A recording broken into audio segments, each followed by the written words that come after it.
할렐루야. 네, 주일에 보셨으니까 아실 거라고 생각이 듭니다. 부교자로 오게 된 한재신 목사입니다. 부족한 것이 참 많습니다. 부교자 생활은 많이 했다고 하지만 그것은 잘해서 한 것이 아니라 하루하루 보내다 보니까 그렇게 된 거고요. 사실은 부족함이 많습니다. 하지만 목사님을 도와서 교회를 세워나가는 일에 기쁨으로 나아가려고 합니다. 많이 도와주시고요. 또 많이 함께 해 주셨으면 좋겠습니다. 그런데 제가 머리가 참 나쁩니다. 그래서 성도님들의 이름하고 얼굴을 외우는 것이 참 늦어요.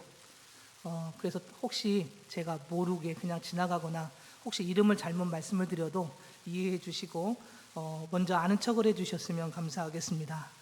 자, 오늘 말씀은 채무를 변제하지 못하여 꼼짝없이 두 아들을 노예로 내어줄 수밖에 없는 처지에 놓인 이 엘리사의 죽은 제자의 아내로부터 딱한 사정을 엘리사는 전해 듣게 되지요. 그런데 그는 그렇게 힘들게 이 엘리사에게 와서 자신의 처지를 이야기하는 그를 뭔가 물질적인 도움을 주는 것이 아니라 이웃의 빈 그릇들을 가급적 많이 빌려오도록 하시오라고 이야기하는 이 엘리사의 모습을 볼 수가 있습니다. 그리고 그녀의 집에 무엇이 남아있느냐라고 물어보죠. 마지막 기름병이 남아있다라고 말하자 그 빌려온 그릇에 그것을 부으라라고 또한 엘리사가 말을 합니다. 그런데 중요한 것은 그렇게 그 말에 순종했을 때 그 놀라운 기적이 일어나게 됩니다. 빌려온 그릇에 기름을 가득 채울 때까지 병 속에 있는 기름이 마르지 않았다라는 것이죠. 빌려온 그릇에 기름을 가득 채울 때 그 기름이 기름이 바닥나지 않았고요. 그래서 죽은 제자의 아내는 모든 그릇에 가득 찬 기름을 팔아서 이 빌렸던 빈을 변제할 수가 있었고, 또한 생활비로 생활할 수 있는 여분의 돈까지 얻게 된 것이 오늘 본문의 이야기입니다. 열왕기하 4장에는 이 엘리야의 제자인 엘리사가 그의 뒤를 이어 하나님의 사역을 하는 중에 나타난 기적을 기록한 것이 열왕기하 4장의 내용입니다. 특히 오늘 본문 우리가 읽었던 본문에서는 앞에서도 함께 말씀을 나눴지만 엘리사의 죽은 제자의 아내를 돕는 일 가운데 기름이 마르지 않는 기적이 나타나게 되는데, 이것은 엘리야가 과거 사르밧 과부의 집에서 행한 기적과 유사한 것을 볼 수가 있습니다. 열왕기상 17장 8절부터 16절의 말씀을 보면 엘리야는 하나님의 명령을 따라 그릿 시냇가에 살고 있는 과부에게 가라고 하나님께서 명령하시게 되죠. 그래서 그 말씀을 따라 가게 됩니다. 그곳에서 배가 고파 음식을 요구할 때 그 과부는 마지막 남은 기름과 밀가루로 음식을 해먹고 죽으려고 했습니다. 그런데 이 엘리야의 요구에 어떻게 합니까? 그 음식을 엘리야에게 주게 되죠.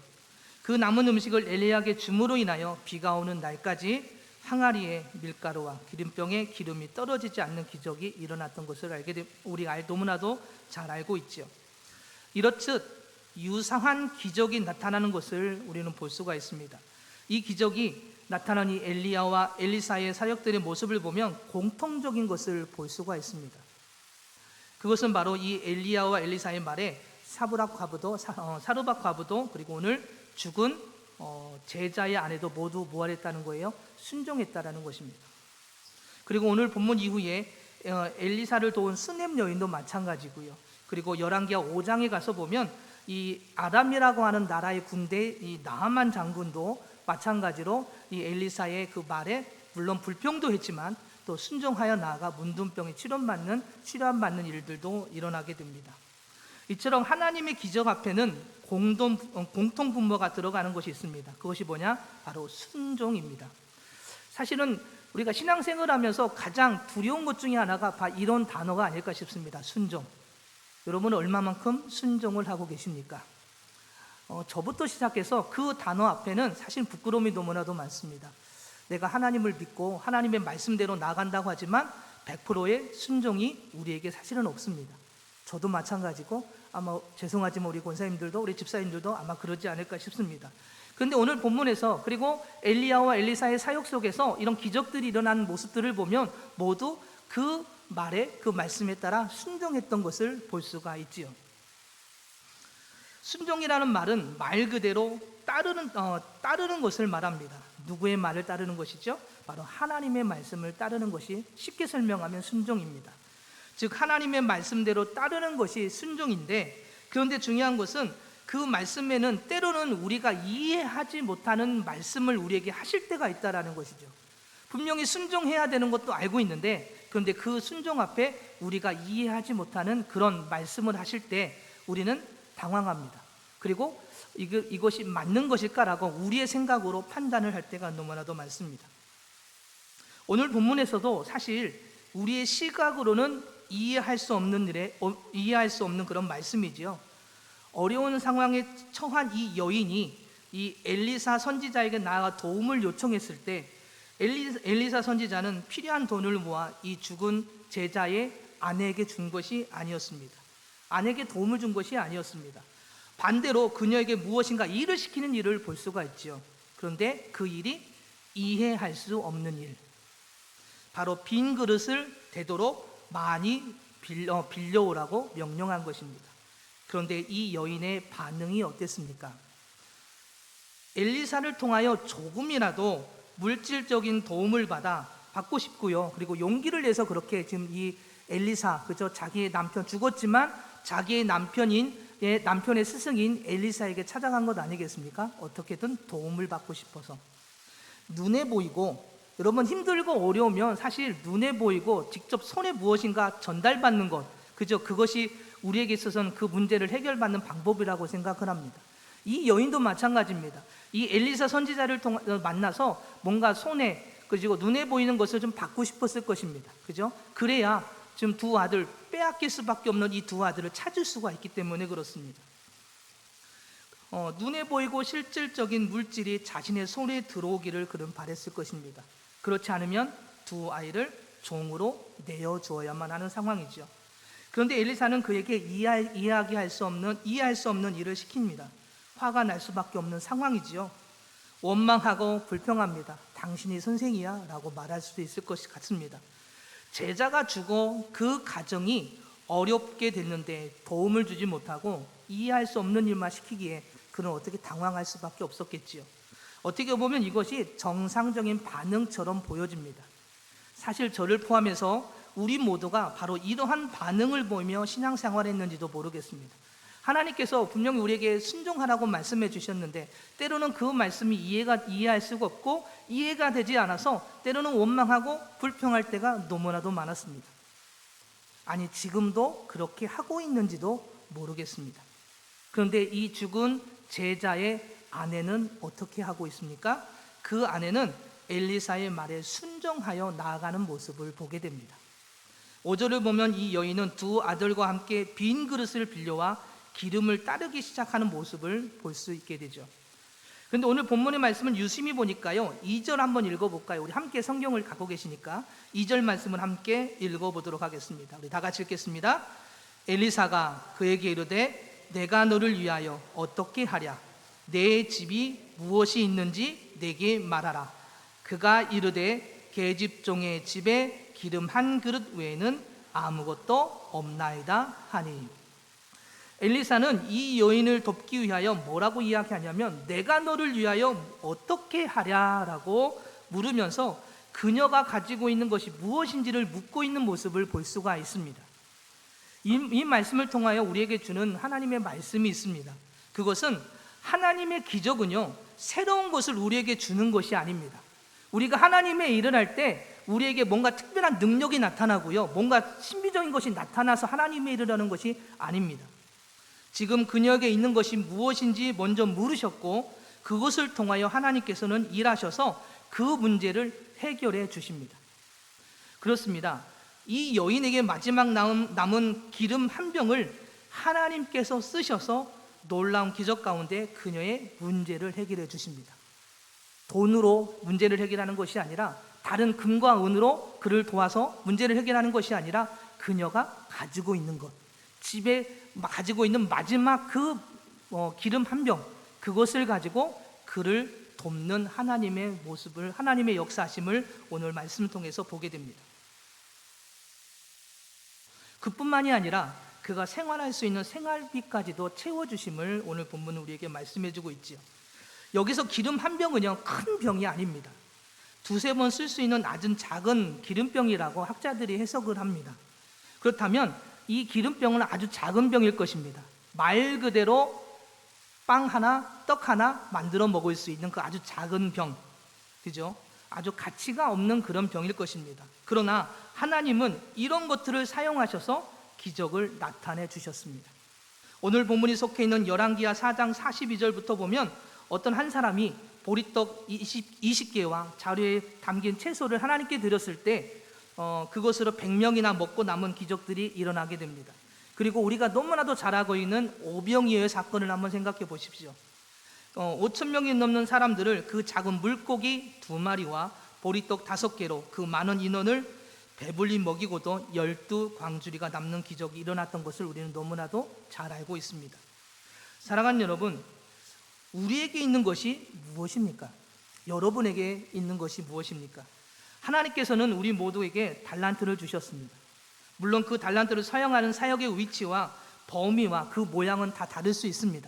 내가 잘하는 것, 그죠? 내가 헌신할 수 있는 것 분명히 다 달라요. 중요한 것은 다 각자에 맞게끔 하나님께서 주셨다라는 것이죠. 그 삶을 주셨다라는 것입니다. 그런데 우리는 때로는 우리의 모습이 연약하고 부족하다라고 생각을 합니다. 그래서 하나님께서 우리를 부르실 때 오늘 하나님께서 하나님의 부르신가 오늘 엘리사가 했던 것처럼 내 집에 무엇이 있느냐, 즉 너는 할 수 있는 것이 무엇이냐라고 질문하실 때 여러분은 어떻게 대답을 하셨습니까? 저에게 이런 질문을 한다면 저도 할 말이 없습니다. 저도 지금까지 할 수 없습니다가 참 많았고요. 너무 부족하고 연약합니다라는 말만 너무나도 많이 했던 것 같습니다. 그런데 이것은 우리 모두에게 그렇게 버릇처럼 나오는 말이 아닐까 싶습니다. 하나님께서 오늘 너의 집에 무엇이 있느냐, 바꿔 말하면 너는 할 수 있는 것이 무엇이냐라고 질문할 때 물론 우리는 할 수 있는 것이 없습니다. 그렇지만 우리는 습관처럼 하나님의 그 부르심 앞에 순종함으로 내 그 부족하지만 나가겠습니다가 아니라 우리는 아무것도 없습니다. 너무 부족하고 연약하여 할 수 있는 것이 없습니다. 이런 모습으로는 나아갈 수 없습니다라고 대답할 때가 너무나도 많습니다. 이제 신년이지요. 2023년입니다. 이제 하나님께서 우리 성도님들을 통해서 하나님의 일하실 계획들이 이제 세워져 나갑니다. 아니 벌써 세워진 것들도 있지요. 그런데 벌써부터 지금 뭐 하고 계세요? 두려워하고 계십니다. 올해는 좀 그렇지 않습니까? 올해는 좀 피하고 싶고 좀 쉬고 싶고 저도 마찬가지입니다. 그런데 하나님은 그럴 때마다 더 강하게 내가 할 수 있는 것이 무엇이냐라고 질문하십니다. 오늘 우리는 그렇게 대답할 때가 너무나도 많아요. 물론 맞습니다. 하나님 앞에서 우리는 연약하고 부족하며 아무것도 할 수 없는 존재인 건 맞습니다. 하지만 하나님께서 말씀하신다면 우리의 모습이 연약하고 부족하며 아무것도 할 수 없는 존재일지라도 주님께서 인도해 주실 줄 믿습니다. 주님께서 도와주셔서 연약하고 부족한 나를 들어 사용하실 줄 믿습니다. 나를 통하여 하나님의 뜻과 계획을 이루어 나가실 줄 믿습니다. 그 인도하심을 믿고 나아갑니다. 이런 고백과 함께 우리가 하나님 앞에 나아가야 될 줄 믿습니다. 사랑하는 여러분, 하나님은 무엇인가 대단한 인물을 찾으시고 뭔가 만들어져 있는 사람을 찾으셔서 그를 세우시지 않으셨습니다. 우리가 연약함이 있지만 그 있는 것을 가지고 주님의 말씀을 따라 나아가는 자를 하나님은 붙드셔서 그를 통하여 하나님은 일하십니다. 그 연약함을 들어 다듬으시고 바로 세우셔서 사용하신다라는 것이죠. 그러기에 오늘 이 자리에 나와 있는 우리 성도님들, 우리 권사님들, 집사님, 또 누가 있을까요? 우리 모두는 하나님 앞에서 그렇게 부족한 존재들이지만 그러나 하나님은 여러분을 통하여 하나님의 뜻과 계획을 나타내고 싶어 하십니다. 그래서 오늘 우리를 이 자리에 불러주신 줄 믿습니다. 그래서 우리에게 주신 것, 내 생각에는 작아 보입니다. 나는 할 수 없는 것처럼 보이고요. 부족한 것 같고 연약한 것 같지만 하나님은 그것을 통하여 뭐하고 계세요? 일하신다라는 것이죠. 우리가 할 일은 하나님께서 그것을 요구하실 때 부끄러워하지 말고 연약하다고 피하지 말고 담대하게 주님께 내어드리는 삶이 되어야 할 것입니다. 그래서 주님께서 오늘 여러분에게, 우리 성도님들에게 네가 할 수 있는 것이 무엇이냐라고 말씀하실 때 나는 할 수 없지만 주님, 내가 주님 앞에 나아가길 원합니다라고 고백하길 원합니다. 단순하게 행위적인 일이 아니라 주님께 드려지는 그 일들, 그 주님께 드려지는 시간들, 그 모든 것을 주님을 향하여 서는 시간들이 되기를 주님의 이름으로 부탁을 드리겠습니다. 우리가 1000시간 기도 지금 계속 그 기도 시간들을 갖고 있지 않습니까? 얼마만큼 주님께 드리고 있으십니까? 꼭 그 분량만 하지 마시고 주님께서 여러분을 부르실 때 그 이상의 시간들을 주님께 드리면서 내가 할 수 있는 것은 주님 앞에 나와 기도할 수 있는 것밖에 없습니다. 그 주님의 은혜 가운데 그렇게 기도함으로 주님과 교제 가운데 주님의 역사하심을 경험하는 우리 모두가 되어야 될 줄 믿습니다. 오늘 이 죽은 생도의 아내가 드린 것은 바로 이 작은 기름병이었습니다. 6절을 다 같이 한번 읽어보도록 할까요? 한번 더 읽도록 하겠습니다. 6절 다 같이 읽겠습니다. 그릇에 다 찬지라 여인이 아들에게 이르되 또 그릇을 내게로 가져오라니 아들이 이르되 다른 그릇이 없나이다니 기름이 곧 그쳤더라. 6절을 통하여 우리에게 주시는 말씀이 또 하나가 있습니다. 그것은 믿음의 분량대로 하나님께서 채워주신다는 것이죠. 즉 죽은 제자의 아내가 빌려온 그릇의 수요만큼 그녀는 하나님의 그 부어주신 은혜를 그가 경험하게 되었던 것이죠. 그래서 오늘 엘리사가 뭐라고 합니까? 너가 빌릴 수 있을 만큼 빌려와라. 그죠? 여러분 만약에 내가 너 빌려온 만큼 돈을 줄게 한다면 아마 우리 권사님들 이 동네뿐만 아니라 옆 동네까지 다 빌려올 것 같아요. 그렇지 않겠습니까? 그런데 하나님께서 복을 주신다 그러면 도대체 어떤 복이야? 그런데 기도하러 나와야 돼, 예배드리러 나와야 돼 그러면 안 빌리러 가실 것 같아요. 그죠? 근데 하나님께서 주신 복이 가장 크다라는 것을 우리는 기억해야 될 줄 믿습니다. 오늘 하나님께서 그렇게 엘리사 선지자를 통하여서 그릇을 빌려와라고 했을 때 이 죽은 제자의 아내는 자기의 분량대로 열심히 그릇을 모아 그렇게 거기 기름을 붓게 됩니다. 그리고 그 그릇 준비된 그릇대로 기름이 나오게 되죠. 예수님께서도 은혜와 축복을 베푸실 때 내 믿음대로 될지어다 라고 말씀하셨습니다. 백부장이 하셨던 말씀이에요. 그가 자신이 하인이 아픈 것을 예수님께 말씀드리면서 고쳐주실 것을 요청하지만 자신의 집에까지 오시지 않아도 그가 나을 것을 믿습니다라는 믿음을 보시고 예수님께서 하셨던 말씀이죠. 여러분 로마서 12장 3절의 말씀을 보면 이렇게 말씀하고 있습니다. 내게 주신 은혜로 말미암아 너희 각 사람에게 말하노니 마땅히 생각할 그 이상의 생각을 품지 말고 오직 하나님께서 각 사람에게 나눠주신 믿음의 분량대로 지혜롭고 생각하라 라고 말씀하고 있습니다. 또한 에베소서 4장 7절에서는 우리 각 사람에게 그리스도의 선물의 분량대로 은혜를 주셨다라고 말씀하고 있죠. 하나님께서는 우리에게 믿음을 주셨습니다. 그리고 그 믿음 안에서 우리에게 각자 해야 할 역할, 직분, 은사 등을 맡기셨어요. 이것을 우리는 믿음의 분량이라고 우리가 말을 하기도 합니다. 즉 하나님께서는요 각 사람에 따라 그 믿음의 분량을 주셨습니다. 여러분 이것은 높고 낮음을 이야기하는 것이 아니라 누구는 많이 맞았고 그러니까 높고 누구는 적게 받았으니까 낮고 이 분량을 이야기하는 것이 아니라요 각자에게 감당할 그 하나님의 은혜를 주셨다라는 이야기입니다. 그 분량을 주셨다라는 이야기입니다. 그 믿음의 분량에 따라 순종하여 나아갈 때 하나님의 축복이 임하고 열매가 맺는 그런 말씀인 것이죠. 그 은혜가 임한다는 것입니다. 오늘 이 과부의 믿음의 분량은 무엇이었습니까? 즉 하나님께서 엘리사를 통하여 기적을 나타내실 때 그가 해야 할 일은 무엇이었습니까? 그 역할은 무엇이었습니까? 말씀을 따라 뭐 한 거예요? 빈 그릇을 빌려오는 것이었습니다. 내가 엘리사의 선지자의 말씀을 따라 열심히 뭐예요? 그 말씀에 순종하기 위해 빈 그릇을 빌려오는 것입니다. 최대한 많이. 자신의 삶의 자리에서 최대한 많은 그릇을 빌려오는 것, 자신의 분량을 최대한 발휘하여 많은 사람들을 만나고 그들의 그릇을 빌려오는 것이었습니다. 이것이 그가 할 수 있는 최대의 믿음의 분량이었습니다. 그가 할 수 있는 것이 최선이었어요. 최대한 많이 빈 그릇을 빌려오는 것, 그 이상의 것이 아니었어요. 만들 수도 없잖아요. 오늘 하나님께서 이 엘리사 선지자를 통하여 명령하셨던 그 말씀, 최대한 많이 빈 그릇을 빌려오는 것. 그가 빌려온 그릇에 모두 기름을 따르고 나니 기름이 그쳐버렸습니다. 우리도 하나님께서 주신 그 믿음의 분량에 따라 온전히 나아갈 때 그 믿음의 분량대로 하나님께서 축복해 주십니다. 그러나 그 믿음의 분량대로 온전히 서지 못한다면 여러분 그릇을 만약에 5개밖에 빌려오지 않았다고 생각해 보십시오. 그렇다면 하나님께서 부어주신 기름은 5그릇으로 끝나게 됩니다. 오늘 우리도 마찬가지입니다. 우리가 온전히 그 은혜의 자리에 온전히 서지 못한다면 그 하나님의 축복을 온전히 경험하지도 체험받지도 못한다는 것을 우리는 기억해야 될 줄 믿습니다. 우리에게 주신 믿음의 분량이 무엇인지, 즉 내가 주님 안에서 해야 할 사명이, 그리고 직분이, 그리고 은사가, 그리고 헌신이 무엇인지를 우리가 온전히 되돌아봤으면 좋겠습니다. 하나님께서 나에게 말씀하신 것이 무엇일까? 때로는 주의 종들을 통하여 하나님께서 나에게 말씀하신 것이 무엇일까? 내가 해야 될 일이 무엇일까라는 것을 다시 한번 되돌아봤으면 좋겠습니다.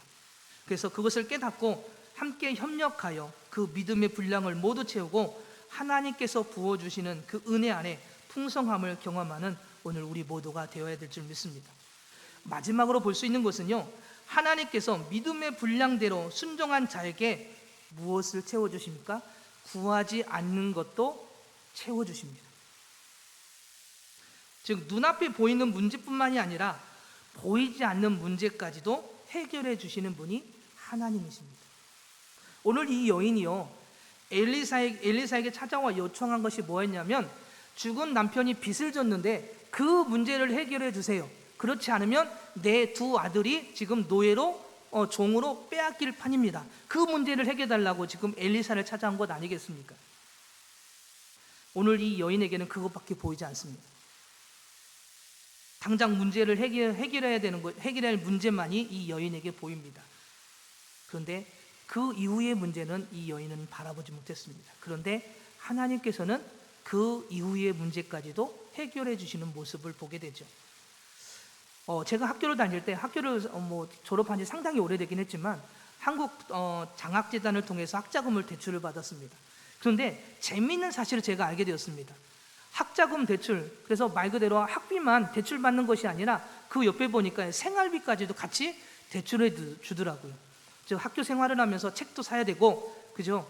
여러 가지 살 것이 많지 않습니까? 그래서 그 장학재단에서는 학비뿐만이 아니라 생활할 수 있는 돈까지도, 물론 많지는 않지만 그래도 학교 생활하면서 책이라도 사라, 아마 그런 의도로 했는지는 잘 모르겠지만 저한테는 그렇게 다가왔습니다. 그래서 학비와 생활비까지도 같이 대출을 해주는 그런 모습을 제가 보게 되었는데, 오늘 하나님께서는 그냥 우리가 요청하는 그 기도 제목만이 아니라 뭐예요? 그 외에 우리가 그 이후에 해야 될 그런 문제들까지도 하나님은 해결해 주시더라는 것이죠. 오늘 하나님께서는 단순히 이 과부의 빚만을 해결해 주신 것이 아니었습니다. 그가 이후 생활해야 할 경제적인 부분까지도 해결해 주신 것을 볼 수가 있죠. 즉 보이지 않는 문제까지도 먼저 아시고 해결해 주시는 분이 하나님이심을 볼 수가 있습니다. 여러분 그러기에 주님 앞에 나와야 될 줄 믿습니다. 여러분 우리는 눈에 보이는 것만 가지고 기도합니다. 주님 앞에 나아갑니다. 근데 더 재밌는 사실은 그 문제가 해결되면 하나님 앞에 안 나옵니다. 그렇지 않습니까? 하나님은 계속 기다리고 계시는데, 계속해서 기다리시고 계속해서 언제 오나 찾고 계시는데 그 문제가 해결됐다고, 그죠? 안 나옵니다. 하나님은 그 다음에 부어주실 것도 준비하고 계시는데. 그런데 제가 여기 와서 지금 이틀 3일 됐나요?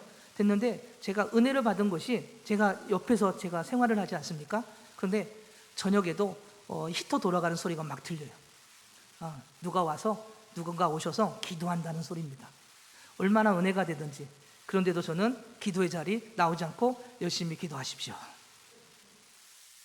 물론 다른 시간에 와서 기도하지만 이렇게 열심히 기도하는 모습이 보여서 저는 정말로 은혜 받았습니다. 그런데 오늘 하나님께서는 더 얼마나 기뻐하시지 않을까.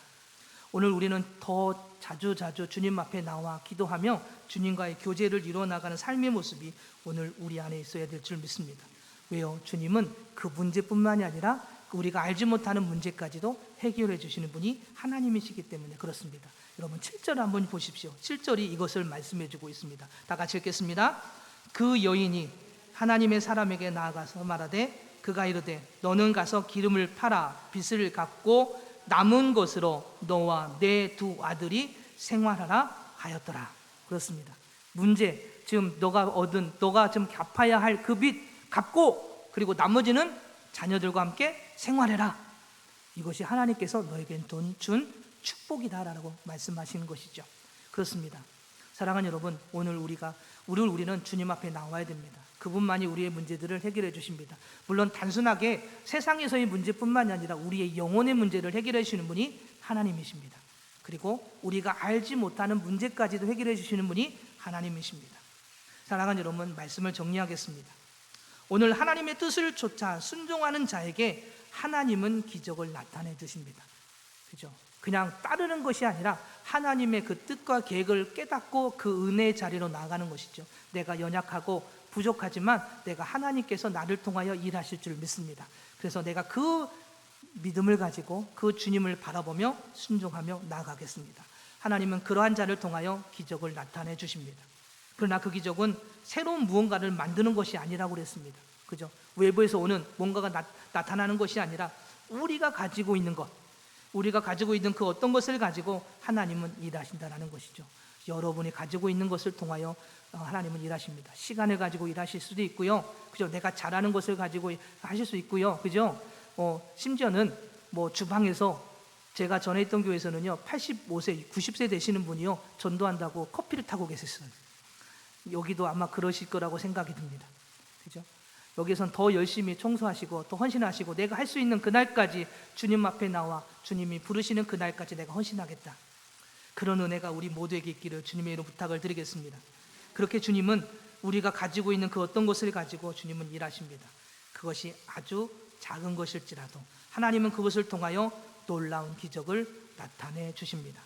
그러기에 하나님께서 우리에게 주신 삶의 모습이 연약하고 부족하고, 물론 우리 자신 알고 있잖아요. 내가 얼마나 못하는지, 내가 얼마나 연약한지 내 스스로 알고 있습니다. 저 기도 못하는데요, 저 앞에 나가서 뭔가 할지 못하는데요, 그죠? 제가 리더자의 자리에 가지 못하는데요, 저 사람 잘 대하지도 못해요. 제가 그렇습니다. 저 어렸을 때 제 고향이 안면도입니다. 안면도에서도 아주 시골, 그죠? 옆집을 가려면 한 20분을 걸어가야만 하는 집. 그 다음에 얼마나 혼자 사니까요, 얼마나 내성적이었겠습니까? 그죠? 그러다 보니까 누가 오면 반갑게 나가서 맞이하는 것이 아니라 숨었습니다. 부모님이나 아니면 할머니 아래가 끌고 나가서 인사해, 그러지 전까지는 뒤에서 숨어있던 사람이 저였습니다.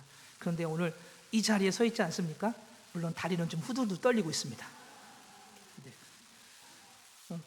그런 하나님, 내가 연약하고 부족하지만 어때요? 하나님은 그런 우리들을 세워서 하나님은 일하십니다. 연약하고 부족하다고 생각할 것이 아니라, 우리의 모습을 잘 알고 있지만 내가 연약하고 부족하다고 생각할 것이 아니라, 반대로 연약하고 부족하지만 우리가 가지고 있는 것들을 통하여 하나님 사용하여 주시옵소서 라고 우리가 기도해야 될 줄 믿습니다. 그리고 주님 앞에 나오는 삶의 모습이 오늘 우리 안에 있기를 주님의 이름으로 부탁을 드리겠습니다. 그 믿음의 분량을 따라 순종하여 열매를 맺고 우리가 생각하지 못하는 부분까지도 아시고 채워주시는 하나님의 은혜를 경험하는 삶이 되시기를, 그래서 2023년은 우리 모두가 그 빈 그릇에 기름이 가득 채워지는, 그죠? 내가 연약하고 부족하다고 생각했던 것들과 내 문제들이 모두 해결을 받고, 그리고 하나님의 은혜 가운데 이제는 내가 연약함이 아니라, 그렇지만 주님의 은혜 가운데 나아갑니다. 그리고 그것이 가장 행복합니다. 가장 즐겁습니다. 그리고 그것이 바로 주님의 은혜임을 내가 알게 되었습니다라고 고백하는 삶이 오늘 우리 안에 있어야 될 줄 믿습니다. 그래서 우리 모두가 빈 그릇에 기름이 가득 채워지는 하나님의 기적의 주인공이 되시기를 주님의 이름으로 축복합니다. 기도하겠습니다.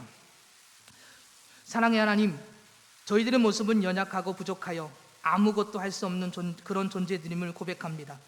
특히 하나님의 구원하심 앞에서는 더욱더 그렇습니다. 그러나 하나님은 그런 우리를 사랑하셔서 사랑하는 독생자 예수 그리스도를 보내주시고 그 주님의 십자가의 사랑으로 저희들을 구원하여 주셨습니다. 이제 죄악 가운데 죽은 자가 아닌 예수님의 사랑으로 그 은혜 안에 거하며 그 부어주신 믿음의 분량을 따라 순종되어지는 주님의 일꾼이 되기를 원합니다. 연약한 저희들을 들어 감당한 은혜와 사랑을 주시고 그 안에서 역사하시는 하나님, 이젠 저희들이 부족합니다, 연약하여 할 수 없습니다라고 말하며 불순종하는 것이 아니라 우리의 모습 그대로를 보시고 들어 사용하시는 하나님의 말씀을 따라 나는 부족하지만 주님의 부르심에 순종하여 나아갑니다 라고 말하며 그 이끄심에 순종하는 은혜의 삶이 되길 원하오니 주님의 강한 손으로 저희들을 이끌어 주시고 그 은혜 안에서 승리하며 열매를 맺어가는 복된 삶이 되게 하여 주시옵소서. 사랑이 많으신 예수님의 이름으로 기도드립니다. 아멘.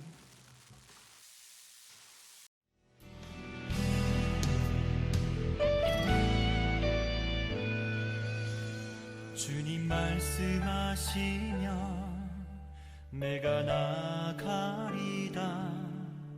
주님 뜻이 아니면 내가 멈춰서리다.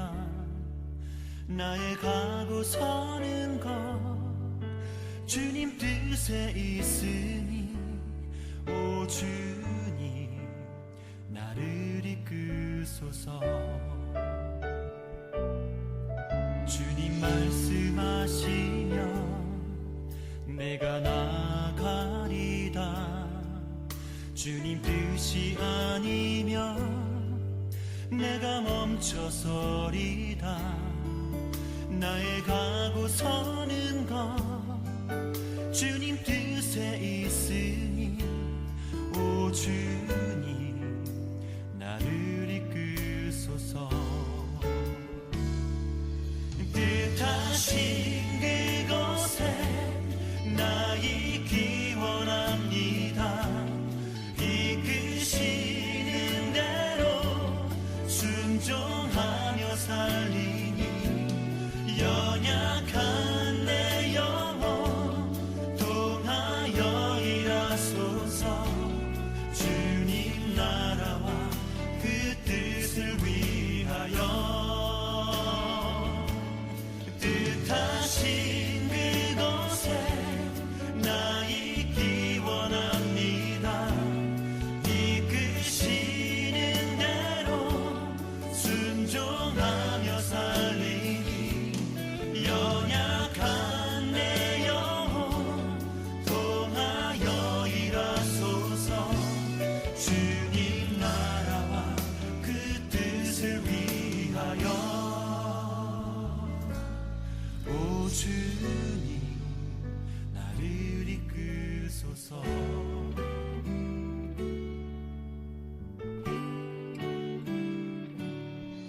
주님 말씀하시면 내가 나가리다. 주님 뜻이 아니면 내가 멈춰서